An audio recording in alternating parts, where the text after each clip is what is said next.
Hello everyone, that's not daunting in the slightest. How are we all? Good. Big night for us. Big night for Noni Madueke though, isn't it, as well? Or coming in for Bukayo Saka, and I promise you that you will get a chance to see plenty of the England game with us this evening. Who's rooting for England tonight? Oh, that's good. And who's rooting for Revolut Audi F1 Team this weekend? All right, okay. And has anyone here ever watched an episode of the High Performance Podcast?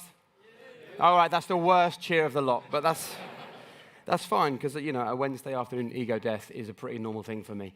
But look, it's a real pleasure for me to be with you this evening for what is a very special event in the company of the Revolut Audi Formula 1 team. So for those of you that don't know, and judging by the cheer, it was kind of like 90% of the room.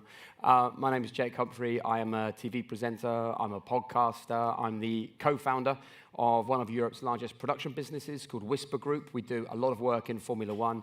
We produce a lot of the television and the OTT content that a lot of you would have seen. I'm also the founder of a podcast called High Performance, which has now just ticked over 250 million downloads and views. We've done 1 billion views, thanks.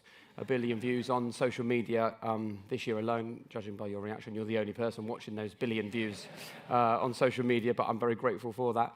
And there's a couple of former guests in the room as well, which is nice. And in the time that we've been hosting, creating, and growing High Performance, there are a few things that have stood out. We've done 450 episodes of the podcast. The first one is that embarrassment is the price of entry, right? Would you all agree in your business lives and your careers that embarrassment is often the price of entry? Yeah?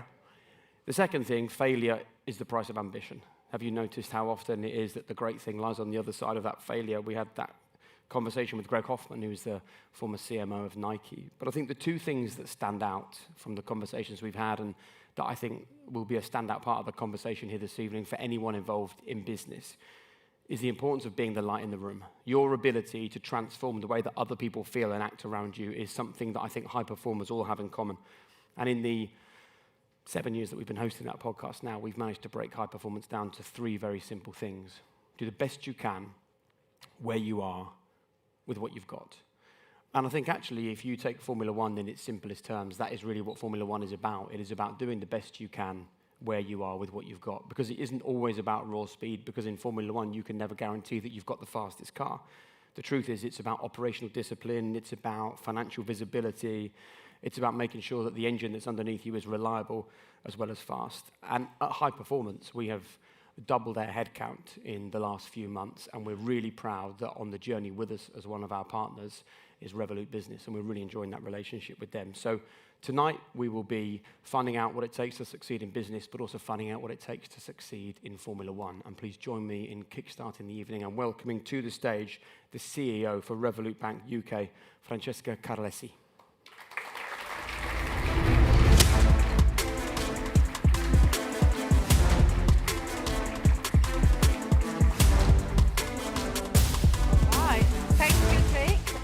Good afternoon, everybody, and welcome. Welcome to our home here in the UK. This is also not only our UK headquarters, our global headquarters, and thank you all who are following online as well. So I must say it's a special treat to have all of you with us today for a couple of reasons. So first, here in the audience and online, we have some of the most ambitious and highest performing businesses out there, and in the UK and beyond. And as you know, this resonates very well with us here at Revolut. It resonates very well with F1, but in fact, that's what we are all about. And second, the journey you're on as a business builder, leader, and visionary is the same journey we've been on here at Revolut for 11 years today. This is a little bit marks our 11-year anniversary. So, and also it's a little bit the journey I've been on personally. So in fact, I thought I'll start by sharing a couple of experiences and then continue to talk a little bit about what Revolut Business and what we are standing for here at Revolut. So I have been all my life in banking, which might not be a very exciting thing to say, but in fact, I had the privilege to experience different angles of banking.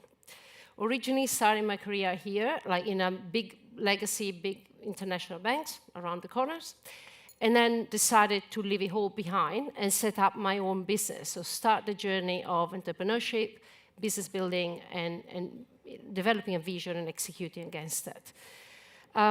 This was, and then finally joined Revolut a few years ago with a clear mission.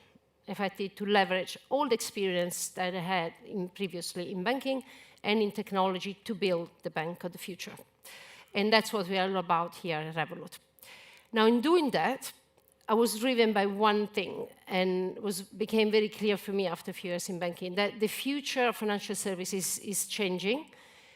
The future will be very different, and that change will not come from within, will not come from the legacy industry. It will come from a new wave of disruptor of fintech and innovators, companies that paving the way to shape the future of banking, companies like Revolut. So that was the journey I kind of decided to start.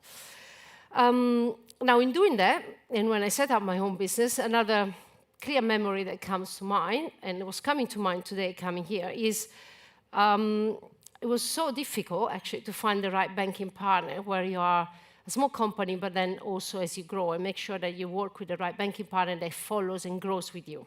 In fact, I still remember how long it took for us to set up our first banking account. It took a lot of phone calls, a lot of bureaucracy, and a lot of paper forms. And it doesn't have to be that way today. And in fact, it shouldn't be that way today. And that's why Revolut Business exists. So that's why Revolut, after a few years of very successful trajectory in retail, we decided a few years ago to launch into business banking, because we all experience the pain points of how that works otherwise. What we are about, we want to, Revolut Business, we want to bring business banking into the future. We want to make sure you all can be part of that future. But we're not just about a banking account, not just about another bank account like any other bank out there. What we really want to do is to build the financial operating system for all of you. The engine for growth. I know today we are in F1 topic. And we believe we can not only we can do better than anything that's out there, and we can grow and not only provide everybody with the services you need, but also grow with you and move fast and innovate, like more than anybody else. Now, one final thought, a little bit unrelated to this, but it would be remiss for me not to mention one other thing that really happened this year. That probably everybody knows, but this year marked we achieved a very important milestone as Revolut overall. We secured our banking license in the UK. Now, of course, personally, it's very dear to me. It's something I follow very closely and directly, but at the same time, it has profound implications for all of you. So what that means is a couple of things. One, we will be able to now develop further into product and services and offer much more than we've been able to do today, from lending to many other services. But then second, we effectively right now, all our customers will have access to institutional-grade security, controls, and infrastructure like any other bank out there, but at the same time, be able to work with a company that moves fast, innovate, and is projected into the future. So this is the foundations on which we are building the future of business banking, the future of Revolut. And I think we are just getting started. So much more to wait for, and stay posted on this. Hopefully this has given you a little bit of a flavor of where we're coming from, where we're going, but also what we want to stand for. But clearly, and a little bit of our vision. Now, in terms of vision though, that's good, but it's not enough. So we are all about execution. So today, I think during the course of today, I think it'd be fantastic, I think, for me to be able to take you through under the hood of what we're doing at Revolut Business, where we're going, and most importantly, to introduce you to the key people that are making this happen. And in fact, on this, without further ado, let me introduce you our CEO, Nick Storonsky, and the head of Revolut Business, James Gibson. Really.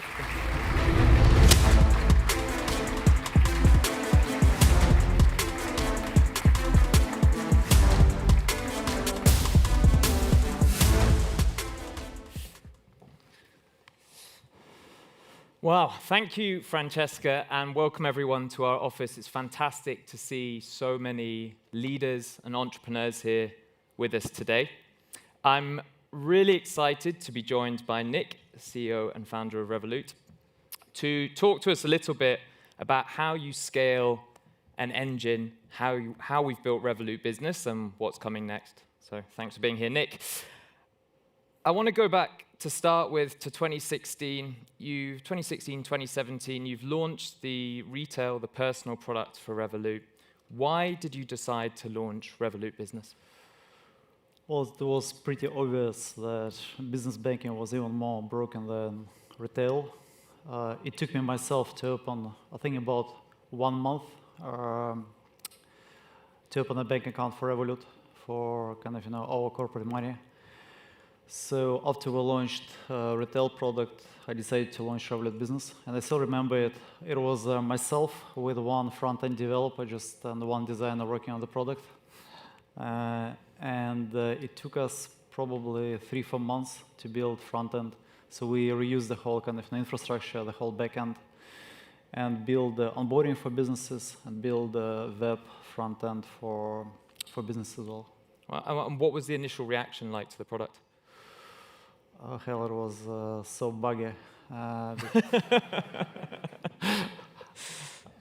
still remember it. And then, because back then we didn't have even e-money license, so it was like a very Frankenstein combination of different banks, different providers, KYC providers, all stitched together. Oh my God, it was terrible. Yeah. And you've talked recently about how Revolut Business is a #1 priority for you, for Revolut as a whole. Why is it such a big priority for the company now? It's a huge opportunity for us because banks are still not providing good service for businesses.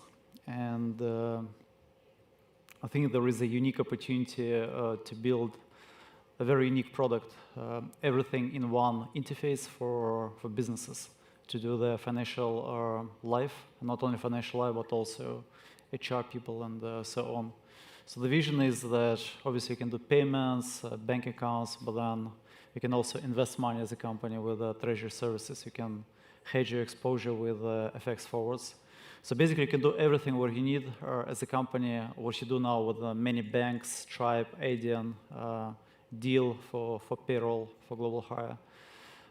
All together kind of merged, so you can have a terminal to acquire funds, to accept funds. You can have card gateway to do e-commerce. You've got your treasury services to manage your investments. You also have payroll, ability to hire globally as well. Everything is super simple or automated. So I think that's the future. So bringing everything into one place, one platform to make it easier for customers. Exactly. Yeah. Of all the products that you mentioned, are there any which stand out that you're particularly bullish about over the next 12 to 24 months? I think personally is treasury plus credit plus automation. So treasury is just banks that don't give businesses very good rates on savings accounts, on financial instruments as well. So we want to open a lot more in treasury because obviously we have our own treasury team in Revolut, and we use probably, I don't know, 10 plus banks for different instruments. And we want to effectively allow businesses to use all the financial services much better, all the financial services allowing you to invest at a much better rates compared to banks.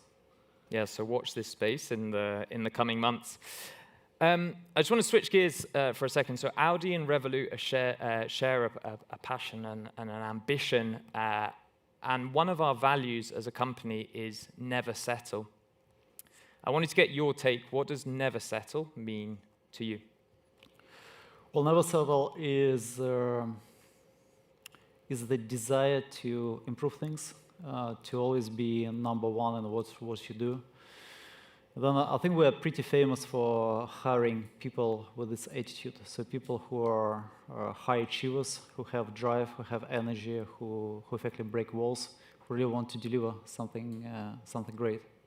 And I'm interested, what specific behaviors do you see in people who exhibit a never settle attitude. What kind of behaviors do you see in them that indicate they have this never settle value? Well, they just don't take no from us. Yeah. And they don't ask questions like that probably as well. And a lot of the people in this room are leaders who want to have, everyone wants a never settle attitude in their organization. If you're speaking to leaders, to managers, what advice would you give them about in how to create this kind of culture within a company?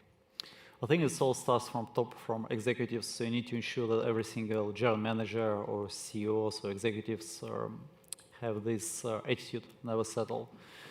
And then usually if you build a team of executives who are driven, then they usually hire people as well who are driven. So I think it's super important to start from the top. Yeah, okay. I wanted to talk a little bit more now just about people building product teams specifically, and people who want to build great product teams. And yeah, I'm interested to know what you think are the key ingredients in a great product team. I guess it could be other teams as well. So we started building product teams with a certain approach which was pretty different compared to traditional approach. So we build the teams that are fully independent and who fully report into one product owner or mini CEO of a product. Because teams are independent, plus they have all the skills within the team, they can build independently without waiting for anyone else. It actually worked pretty well for us. And then the key is obviously product owner. So product owners are still very difficult to hire because you need to have people who are both technical, who understand backend, who are very logical, structured, very deep into details, plus who are also creative and who kind of understand beauty, who have taste, who have visual taste as well, very important. Because usually people who are like, left-brained, they're logical structured, but then they lack sense of taste. And then creative people with good, right brain, they lack structure. So it's very hard to find a product owner who have both. So they're usually the best. And do you think, you talk a lot about product teams there, do you think that scales to other types of teams as well, like service teams, and do the same principles apply elsewhere? Usually, yes. You need to build a team that's as autonomous as possible. Okay, yeah, got it. Okay, Nick, that was all we were going to go through today, so thank you very much for joining us on stage, and hand back over. Thanks. Thank you.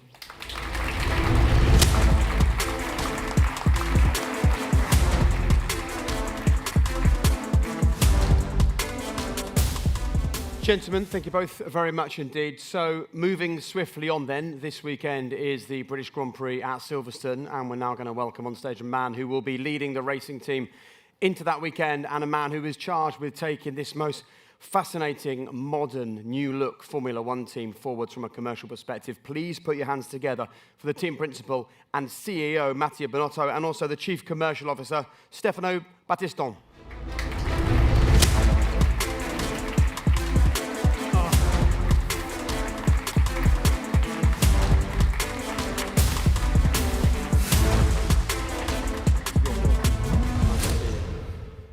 Thank you very much for being here. Nice to see you both. So let's talk immediately then about Silverstone and the British Grand Prix. A couple of days away. How are you feeling? Feeling good. Feeling good. Honestly, I think we, as a team, we're really all happy that Silverstone is just happening a week after Spielberg. Yeah. We are hungry of points. It's a long time we are not scoring, and the fact that it's a back-to-back to Spielberg with even no time to rest, it's great. Immediately back on track, and with high ambitions, I would say. We are here to fight for points, and I think we, as I said, hopes, because confident on the fact that we can keep pushing and being somehow fighting for the midfield and for the top 10. Great. Look, we've just been hearing about what a modern banking brand looks like in Revolut. I'm so interested in what a modern Formula One team looks like, because what we see on the television is the time when you're all together, the few hundred people who are at the track. But the reality is you've got Neuberg in Germany, you've got Hinwil in Switzerland, you've got Bicester in the UK, then you've got the teams who are at the circuits. As a leader, and there are a lot of leaders in the room with us today, what do you think is the secret to creating a culture in a business or in a racing team when your people are spread so far apart? So as you said, on track it's 100 people, what back at the factory it's 1,500 people. So what's count the most at the end is what's happening at the factory. On track is the cherry on the cake, no? Is what is visible to everyone, is the final race, it's the final fight. But if you do not have a great car, if you do not have a fast car, nothing may be positive on a race weekend. So what's happening at the factory is the most important. And as you said, how can you create a culture? I think creating a culture first, having a clear vision, a clear objective. I think as leadership members, we need to create that vision and that objective, that everyone knows exactly what you are here for, what's next. As Audi Revolut F1 team, our objective is aiming to fight for a championship by 2030. It may seem long, but at the end, it's what's required to create solid foundations. Our vision somehow is we are Vorsprung. Vorsprung in German means innovation. The vision of Audi Corporate, Audi Automotive is Vorsprung durch Technik, so it's really innovating through the technique. And we as F1, we want to somehow be innovation. So winning by innovating. That has been always I would say the mindset of Audi into the motorsport. Whenever Audi has won all the categories they have participated so far. In rallies, they have been the very first one with the four-wheel drives and winning with the four-wheel drives. In Le Mans, winning with a diesel engine. In Dakar, with a full electric car. So whatever they did was somehow through the innovation and technical innovation. And that's what we would try to do as well ourselves as an F1 team. And it's not only the technical innovation, it's innovation across all the departments, HR, commercial, finance. The challenges are everywhere. And I think it's really a clear objective, winning by 2030 through clear innovation. And why was it important to put a date on that ambition? I think putting a date was important first to manage expectations, internal expectations, external expectations, media fans, but as well internal because, and for shareholders. Audi, by joining, everybody may believe Audi will be ready since the first race, a big corporate, a big brand, experience in the motorsport. But as a matter of fact, if you look where we are and where we stand today compared to the big top teams, settled organization, very strong, there is a significant gap, not only in terms of performance on track, it's about infrastructure, the size of the team, technologies, tools. So Audi is building that. And to compete, you need to be somehow the best and to be a benchmark in all the areas. You can't compete with top teams if you are undersized back at the factory in terms of number of people. So it will take time for us. And I think setting a clear objective first are very challenging because 2030 you may believe it's very distant, but as a matter of fact, is tomorrow for an F1 team. We are building a new campus. It will take 3 years to have it finished. So because we need more space, we need to expand, we need more internal manufacturing capacity, we need more engineering capacity, more desks. So at the end, it will take the time. And as I said, managing expectation was important. But as well for the people working, for the employees, not to put too much pressure on them. So they know that there is a gap. They know the strategic plan, what we are doing somehow to fill the gap. Yeah. What are the plans, and how long it will take. And once you give that clarity to everyone, the objective and what are the plans to achieve it, everyone knows exactly what to do. And at the end, they are fully motivated to deliver. I think it's incredible. And with Formula One, the more you look, the more you see. You know, it's not about just being the CEO of one business. It's being the CEO of almost 20 or 30 businesses, all coming in the same direction and all culminating with the speed of that car and all racing towards 2030, which obviously, Stefano, is going to be very expensive. So it's a good job that you're here, right, on the commercial side. The commercial side of F1, I started in the sport in 2009. It's a different world to the world that it was then. What are you most excited about when you look at the kind of the traditional world of sports, commercial sport relationships, and actually the opportunity for you to just do something different and be a real disruptor in Formula One? Phil, first of all, thanks for having us and for being part of that great event. I think it's a year now that we actually signed the deal and the contract, and the year that we're partners, so it's great to be back and to celebrate that anniversary also with this event. The beauty of the whole project actually was that we started from a blank sheet of paper, and we had the opportunity to just rethink certain things. So as Mattia said, Audi came to the sport, a very powerful brand, and we were looking into how can we build something that is creating relevance for partners, which is creating something also relevant for the fans, and we didn't want to be just another F1 team.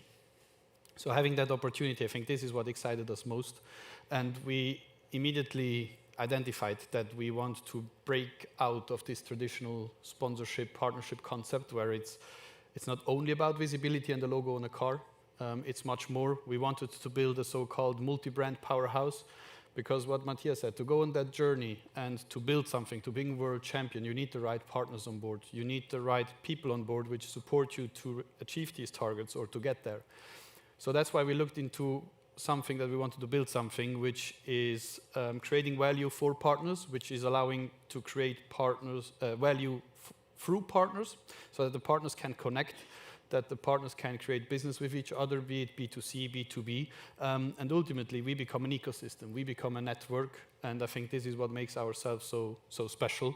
And if you look at Formula One today, it's much more than just motorsports. It's a movement, it's a sportstainment, and we also said we want to bring Formula One to the people, because many teams bring people to Formula One, and we can bring Formula One to people, and our colleagues and friends at the Revolut made it happen this month that the car was traveling through the UK. And I think this is what excites us, to build a new platform, to build a network where partners can engage with each other, create business with each other, and go way beyond just a logo on a car. Because for a long time I worked with a man called Eddie Jordan, who you will know very well from his time in Formula One, and he only ever had one question when it came to a partner. How much are they going to pay, right? The question now is very different, though, isn't it? And as you've just alluded to, it's about the value you can give each other. And you know, a deal like making this the Audi Revolut Formula One team, you can then suddenly lean into all the lessons, all the learnings from Nick and all the senior people at Revolut to improve your financial structure of your business. Those sorts of things, I think for the audience at home as well, when they're deep partnerships, they make more sense, you know? Yeah, 100%. I think this is also what partners are looking for today. It's not just a transactional relationship. It's really how can we grow together? How can we become world champion in every area? I think it's really important that we become the best in every area and that we look into how can we learn from partners. I think from a company like Revolut, we can learn a lot, and we can take a lot for our journey and make sure that on that journey we adapt certain things. The best example for me is how we integrated all the Revolut products into our business.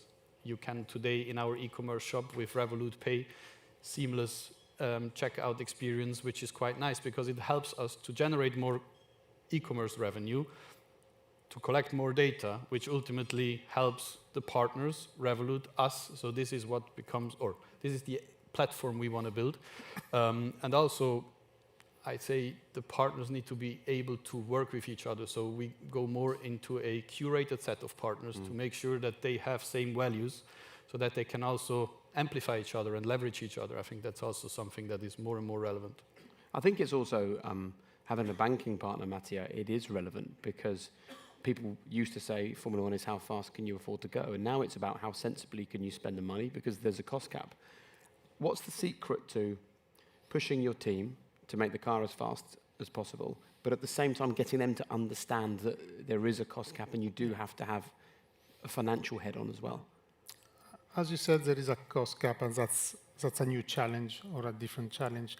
In F1, there is not only a sporting challenge, which is the one that every fan can see when the cars are on track. So the race weekend, that's a sporting challenge. There is as well a technical challenge, obviously develop the fastest car you can. There is a commercial challenge, because at the end you can only win if you got the right, let me say, revenue incomes. And there is a financial challenge, which is the budget cap. as a matter of fact, today the CFOs in the F1 team are as important as the technical directors, because you can somehow produce the best car only if you are spending properly your money. And the budget cap is very pretty simple. So you've got a cap on what you can spend for people, salaries, car components, developing the car, general services, investment capex. So you've got a cap, and you need to spend your money the best you can. So being efficient, it's about efficiency. It's about making sure that for the money you've got, you extract the best performance at the end. And that's a completely cultural change within the F1.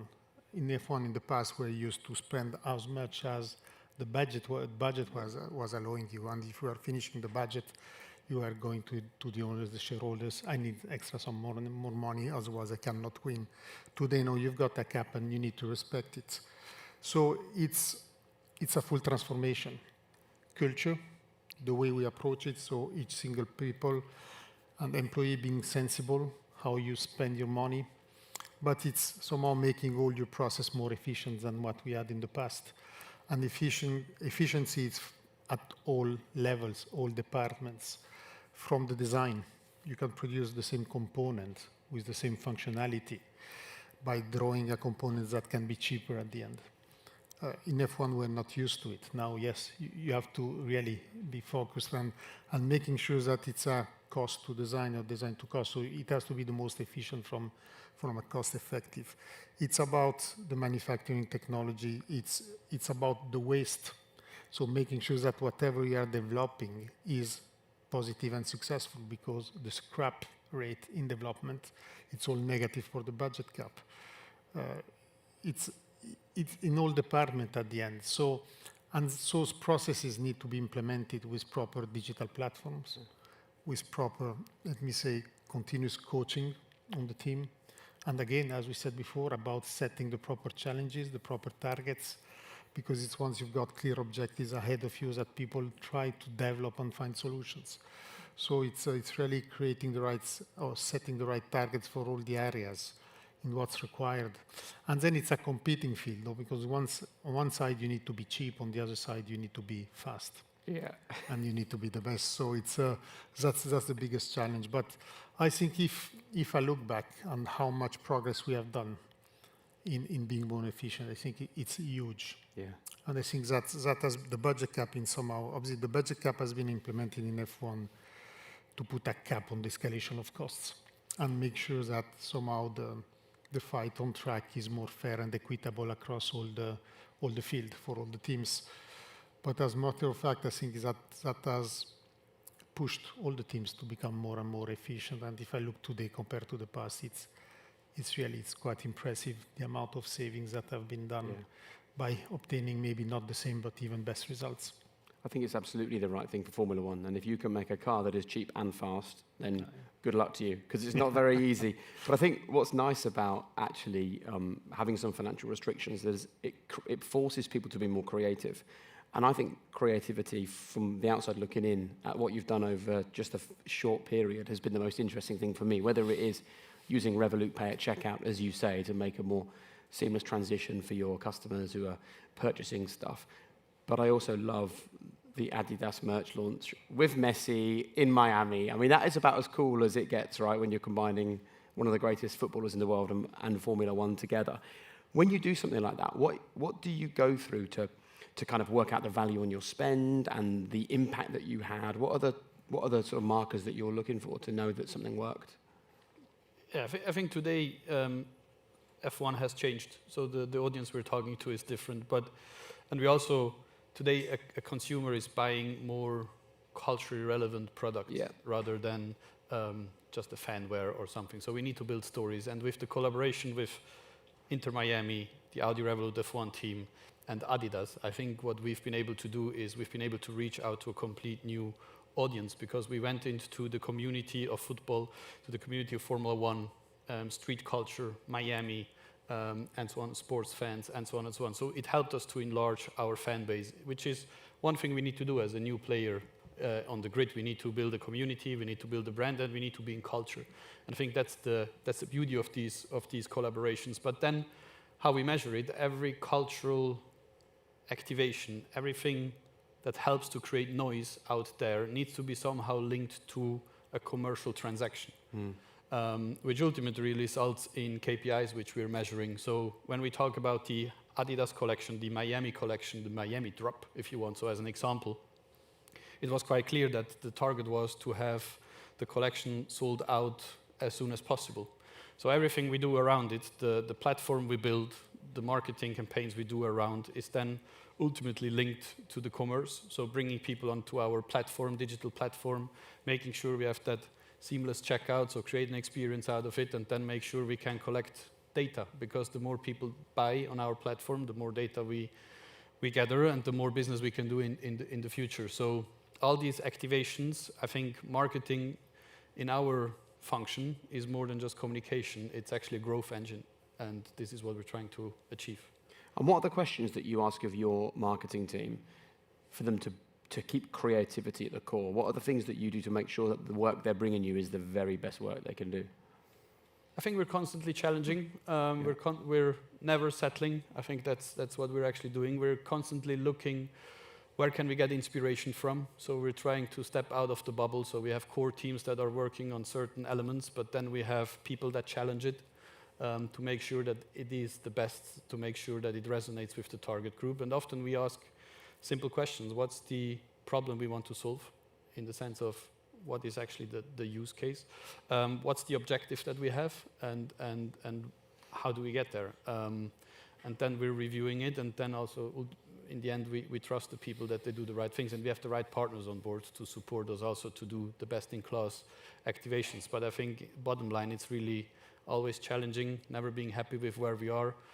We're measuring all of these activities, so we go through a quite brutal sales funnel, which impressions obviously are the first layer of it, so how many people we reach, but then we thrill it through, and after each and every of these activations, we ask ourselves if we have done the right stuff, and if we have achieved our targets, and if we can do things different, better, to get more out of it. But F1 is now reaching people it's never reached before, and I think you can also offer brands a demographic that very few other sports can offer now, right? 100%. We're a global sport, and if I say global, we have global reach, but still local impact. We're in 24 cities around the globe. We're racing on average every second week. We have local impact because we can activate locally. As we see now, we can activate the UK. At the same time, you can easily, when there's a race in Miami or in Canada, you can also activate Europe. Why? Because it's relevant, people are following it. Our demographic is quite interesting because we have 42% female audience, which I think is quite impressive. We have the fastest growing audience is actually the 15 to 30-year-old audience. And I often say the nice thing about Formula One today is that imagine a sofa on Sunday, the whole family coming together, watching the race. And our challenge is that the father, the mother, the son, the daughter, they're experiencing and consuming F1 in a complete different way.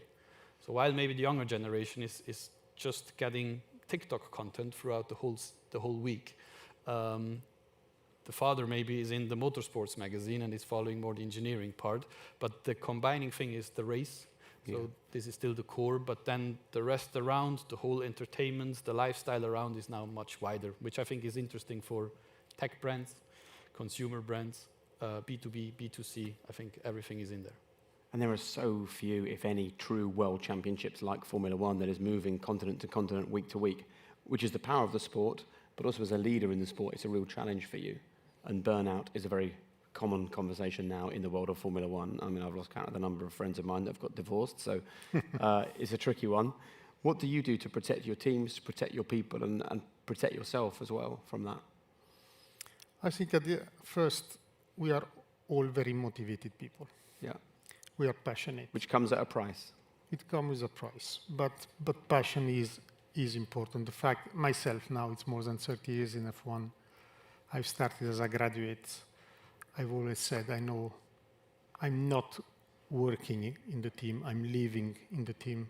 I know what time I'm starting in the morning. I don't care what time I'm finishing in the evening. Yes, it comes to a price, but when you've got such a passion at the end, you're enjoying your day. And I think that each single employee, each single member of the team is really enjoying his day at the factory. It's a team effort. is not about individuals. It's about the way the individuals are interacting between them. It's we are all somehow pushing or pulling the same direction. No matter what, there is a clear objective. We all are frustrated after a race if the race output is not the right one. And believe me, in the team today, everyone is frustrated, which is the right mentality, the right mindset. It's great to see that when you go back on Monday on the office after a race weekend, everybody somehow has exactly the same feeling, and you know why, and you know what's next, and you know what's required. So at the end, how to manage the burnout, how to manage the pressure, is living your passion. And if you can live your passion, all the rest, I think it's secondary. Amazing. Well, we're almost out of time, but one of the questions that we often ask our guests when they join us on High Performance is, what are your non-negotiable behaviours to operating in a high-performance environment? I'd love to get a couple from each of you. So, I should start with me. to give you some thinking time. What are your non-negotiable behaviours, the things that your team must bring to the table?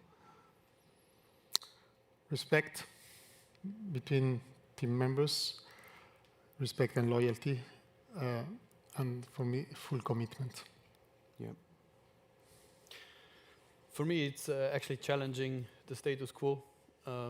In my team, I want to have people that are constantly asking themselves if we're on the right path. At the same time, I also think it's important. Respect obviously is important, but we need team players. We need people that take ownership at the same time. So in that high pressure environment that we're working and the fast pace that we have, we need people that take ownership, that are not afraid of taking decisions. So I think this is relevant, that we have the right people on board to also grow at the speed we want and have to grow. Okay. Well, listen, thank you both very much indeed. Obviously, 2030 is the target. I mean, you look at that and I think that's 4 years away, but as we all know in Formula One, that will seem like 4 minutes when you finally get there. It's tomorrow. And you truly believe? Yes. No, more than that. We have set a 2030, but internally we have all the ambitions to try even better. Fantastic. Gentlemen, thank you both very much for joining us. Ladies and gentlemen, Mattia and Stefano. Thank you.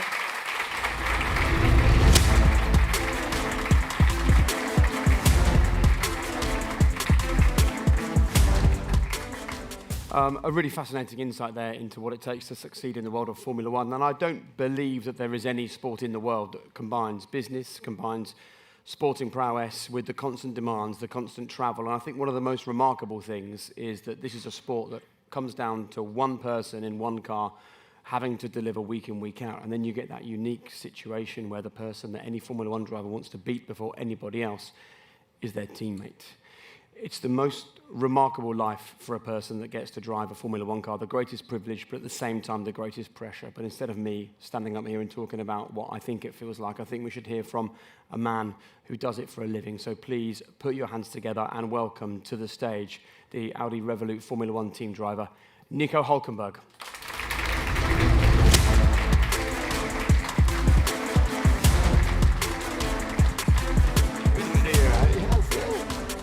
It has been a minute. Hello. Good day, everyone.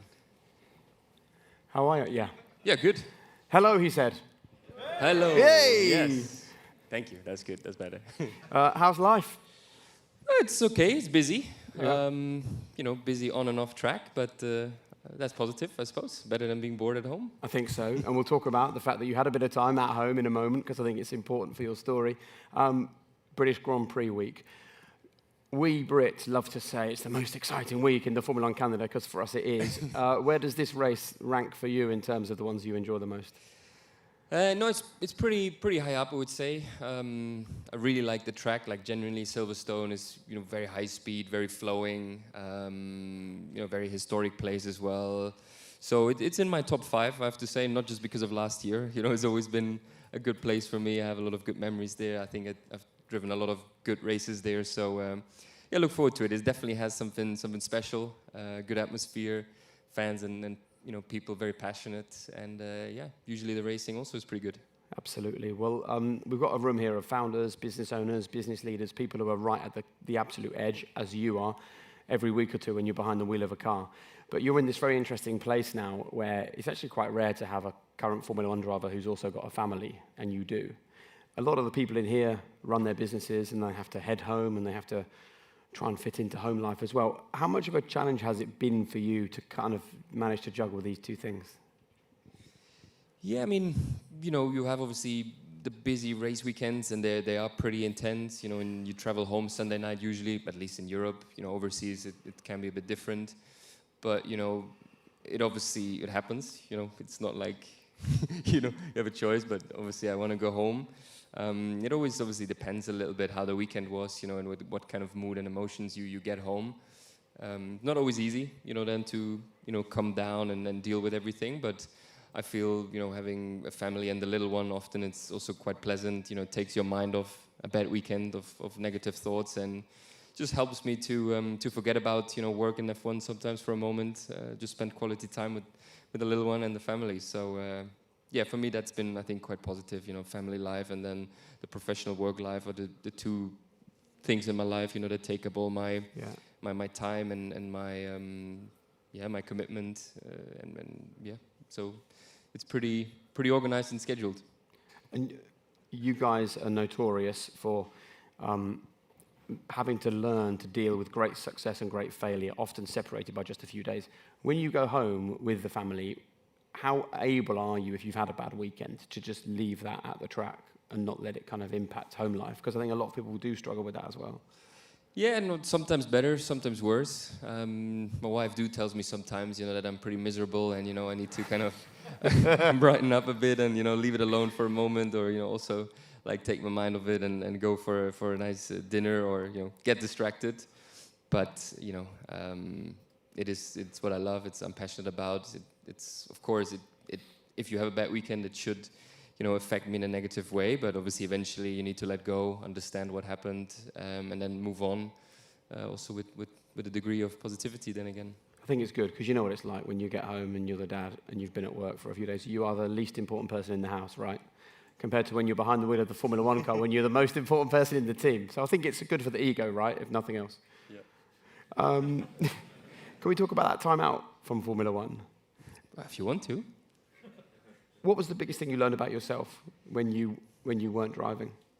Well, I don't know what I learned about myself, but for me, it was just the first time in my life and in my career that I had proper time to breathe. Step away from racing, not having to go to teams, not having to go to work really, and it was kind of that conscious decision into end of 2019 to step aside, but.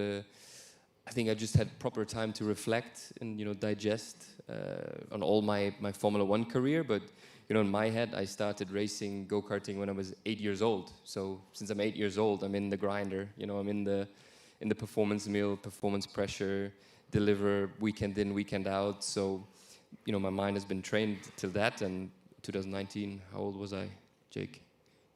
You don't know either. Anyway, I was a few years younger than now, but. I've been in 20-ish years, so it was nice to experience just normal life, and I cut out the bad weekends. I was always in a constant happy mood, so it was interesting to learn that about myself. It was obviously, in a way, a glimpse behind the curtain, because in this job and especially this industry, it's not going to last forever, and it definitely has an expiration date at some point, but. Yeah, it was an interesting and very valuable time for me. And when you're in business, right, one of the fears, I think, is about stepping off the treadmill in case that world forgets about you. Like, I think that's a very brave decision to decide that you want to have some time away from the sport. When you left, at that point, did you think, I definitely want to return, or did it take a bit of time for you to not be involved to make that decision? No, exactly. I think I needed time just to, properly disconnect. And to be honest, I was happy. I didn't want to be there in that moment, and I didn't care really what's going to happen in 3 months or 1 year. I was at peace with the situation, and to be honest, I was enjoying life. It was less disciplined. I was living. I was putting on a few kilos, having a few more nights out, and just having a bit more that sort of life until it was summer 2022 when, you know, a certain dynamic started to kick back in, and, you know, an itch to come back, and, you know, looked at opportunities and looked for the comeback. I'm interested in that moment then. Like, what created that itch? Were you watching a race? Yeah, so obviously 2020 COVID time, and 21 I had, like, in 2020 especially, a couple of step-ins, you know, for COVID cases, like here in Silverstone, actually for Checo. That went pretty well. And then beginning of 22 for Sebastian Vettel at Aston Martin. And 2022, I was the reserve driver actually at Aston at the time, and obviously going to, you know, quite a few race weekends, and, you know, seeing the guys go out, watching the sessions, listening to the meetings and all this, all that. And I don't know, just in that time, since the beginning of that year, you know, I had that voice and feeling like, you know what, I think I'm not done. I haven't driven my last lap yet. So yeah, it's just a feeling that, you know, started to creep back in. And you know, F1 and the rush of a quali, the adrenaline of a race start, all these intense situations, you know, it is something that I don't really find, or probably it's hard to, you know, replace that in the normal outside world. So in that way, F1 is a bit addictive and a bit of a drug. Yeah, a game of paddle doesn't quite match up to... Paddle? Yeah. I don't know. It depends if you're winning. If F1 is, you know, it's a small exclusive, it's only 22. It's hard to get in. It's a tough door. Exactly. I think so many of us are so glad you did come back, though, because you then had that magical moment at Silverstone. I was talking to someone outside. I said, "What made you come?" And they said, "I'm really fascinated with what Revolut's doing." And they said, "I've been in business a long time. Sometimes I struggle for motivation. I wanted to come and hear Nico talk about keeping that motivation, keeping that fire lit, taking them up to Silverstone." In those years where everyone was saying, "Oh, the driver who's driven the longest without a podium," I'm sure you got bored of the conversation. What was the motivation? What was keeping the belief there that one day you would be on that podium? Well, for starters, obviously that it sounds like quite bad when you know, I did 239 races until I stepped on the podium, but, you know, the people who know F1 a bit, they know there's like a handful of cars that are able to get on the podium. Unfortunately, I was never in one of those cars. And in all my time, out of the 239 races, I had a handful of opportunities where it could have happened, you know, for special race circumstances, but for one reason or another, it didn't. You know, they slipped through my fingers, unfortunately. So just to put it into perspective, but you know, it's always, you know, I'm passionate about racing. I love racing. I love the competition. I love kicking ass. You know, sometimes I do get mine kicked, but it's always nice to bounce back. And I just, you know, the racing, you know, driving the fastest cars in the world is obviously a very exciting part. But I also do enjoy that, you know, work with the team a lot, working on the car, you know, developing something. Then, you know, they go away, they work, and in a few weeks or in a few months, they come back with updates, with solutions. They put them on. You feel the difference. You feel the progress. That's fun, being, you know, part of that process and being part of the team. And at the end of the day, you know, F1 is the pinnacle of motor racing. There is no real alternative. So it doesn't get any better than this. And let's talk then about Silverstone. When, during that race, did you realise, hold on, this is not just might happen, this is now likely to happen? And I wonder whether there was almost a bit of fear at that point of like, don't let this one slip away, like listening to every sound the car is making, is it going to get to the finish? Yeah, actually, no, I didn't have any of that, but it was obviously, it was a fight with Lewis till the end, he was 5 seconds or so behind me. He was chasing me down when we were still on intermediates. The track dried out more and more. Eventually, we had to pit for slicks because it was too dry. He went one lap earlier than us. And then it was sort of, you know, I knew he didn't have the best year at Ferrari, obviously, until then. It was he was racing for his first podium with Ferrari at his home race. I was fighting for my first podium ever, so I was like, dude, not today. You know, I was putting everything I had in there, and of course it was very intense, and I know what's at stake, what's going on, but I think I wasn't thinking about it too much. You know, when you have a race like that with mixed conditions, with the track being still damp in various spots, you just have to have, you know, laser sharp focus, because, you know, the slightest misstep, the slightest, you know, being late with turn-in somewhere or braking too late, could be game over. So I was pretty busy and occupied, luckily, so I couldn't think about it too much. And when you finally stepped onto the podium, how did it feel to do something that you would have dreamt about so often? Amazing, of course. Just, pure joy, happiness. I think, it was amazing to see also the whole aftermath, from the industry, from fans, from the world, the kind of, reception we got. I think everyone loves an underdog story, and obviously Sauber also had a pretty troubled couple of years, so they had sympathy for that. A lot of people had sympathy for my story. So, it was incredible and amazing memories, of course. So we had Johnny Wilkinson on High Performance not long ago, and he scored the famous... He's a famous rugby player. He scored the drop goal that won England the Rugby World Cup a few years ago, 2003. He said when he won England the Rugby World Cup, the joy lasted for 30 seconds, right?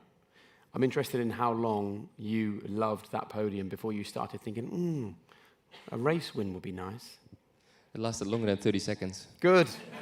Maybe. That's a good thing. No, I definitely took a bit more time than that. I had to wait a long time for it. So I don't know, but it is true. In an athlete's mind, it is quickly. Yeah, you cherish that, done it, achieved it. What's next? Yeah. It is. I think it's in the nature of that the mind is programmed like that, and that we're pretty driven, which is important. And I guess also a reason why why people are successful. Listen, you don't get to do the things you've done, achieve the things you have that sustained longevity in the sport, right, with only luck, right? It's so much about planning, preparation, and processes. So the final question for everyone in the room who are building their own world of success, what are the 3 non-negotiable behaviours that are the most important to you for success in Formula One, do you think? I think commitment. Mm-hmm. Commitment goes a long way. You get I believe in, in hard work. Long hours and hard work always, does pay off. And if you, leave no turn unstoned, eventually it's going to pay off and you're going to get rewarded for it. Passion. When you're passionate about something, I think naturally, obviously, that, goes a long way and it's just such a bonus. And what else? You could say discipline. In our sport, obviously, it's a lot about talent, just the skill you have, and the skill you develop then from a young age through teenage age, as an adult. It's a constant process for us. I'm constantly working on my driving style. The car's changing, tires are changing, and I can't just sit here and say, that's my driving style, that is how I'm going to do things. And, it's just that constant, being open to, work on yourself, adjust things, to stay on top and to stay in the right window. Well, let's hope this weekend you can get into the right window. Who knows what's going to happen? Generally windy, generally quite cold, generally quite wet, so we'll see what happens at Silverstone. But it's so good to see you again and see you in such an ambitious, driven team and to see you still doing your thing. Thank you. Ladies and gentlemen, Nico Hülkenberg. Yeah.